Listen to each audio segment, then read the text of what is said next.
नवीन वर्ष म्हणजे फक्त 1 जानेवारी नाही, तर आजचा गुढीपाडवा ही आपला नवीन वर्षाचा पहिला दिवस आहे. पण हा दिवस सेलिब्रेट करणं म्हणजे नक्की काय? Hello Maharashtra, this is the time of year when Gudhi Padwa is here. गुढी ही केवळ फक्त एक काठी नाही, ती विजयाची, यशाची आणि सकारात्मकतेची प्रतीक आहे. एखाद्या झेंड्यासारखं. आजची पिढी जे की जेन झी म्हणून ओळखली जाते, ती फक्त परीक्षा, करिअर, बिझनेस, पॅशन यासाठी खूप मेहनत करते. तर आज आपण आपल्या प्रत्येकाच्या यशासाठी एक गुढी उभारूया. आजचा दिवस आपल्या सगळ्यांना शिकवतो की परंपरा ही जपलीच पाहिजे, पण त्याचसोबत मोठं उडायला शिकायला पण विसरू नका. सगळ्यांनी आपल्या घरासमोर गुढी उभारून त्याचा फोटो सोशल मीडियावरती #हॅपी गुढीपाडवा सोबत नक्की पोस्ट करा.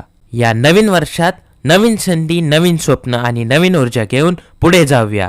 स्वप्न मोठे ठेवा, मेहनत करा आणि अभिमानाने म्हणा, मी मराठी. गुढीपाडव्याच्या हार्दिक शुभेच्छा. जय महाराष्ट्र.